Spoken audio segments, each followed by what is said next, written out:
Dengan kondisi ekonomi sekarang yang pengurangan biaya mereka harus berusaha keras bayarnya, apalagi balik normal kan kebijakannya ya. Jadi solusi tercepatnya adalah pertama ya kita akan melakukan komunikasi yang bisa dulu ini ke pihak rektor UIN.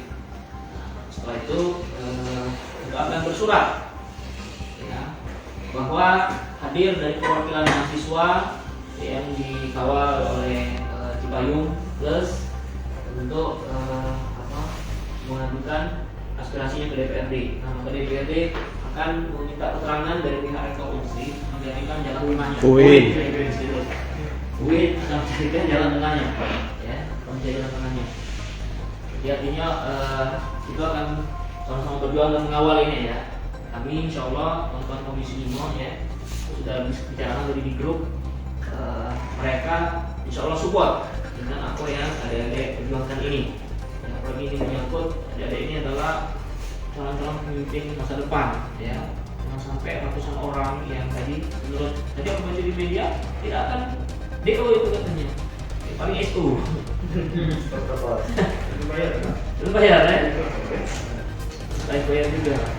Jadi kan artinya jangan sampai ratusan orang ini ya menjadi keluar gara-gara tidak bisa membayar UKT. Ya, apalagi yang berpikir pendek tadi, kami baru semester 1 katanya kan, kita mau mundur. Nah ini sudah semester 8 semester 9 tidak mau masuknya. Nah ini kak yang rata-rata nih yang data yang saya ikut ini rata-rata sudah semester akhir, sudah mau selesai. Oh, yang 600-an ini? Iya, sudah mau selesai. Nah ketika mereka dapat bayar kan cuma tinggal entas skripsi ya. Ini lagi menambahkan juga kebetulan di bulan Maret itu yang daftar sidang skripsi. Cuman UKT itu dikembalikan, ini yang terbaru. Padahal nggak bayar? Belum bayar. Tapi yang telat tadi ya. Kalau bayar, Udah sidang? Maret ada sidang.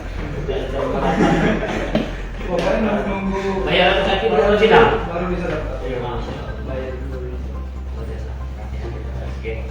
Jadi sekali lagi aku sudah paham masalahnya. Jadi udah di dalam komisi ini muncul. Jangan lupa subscribe, share, komen, dan like ya.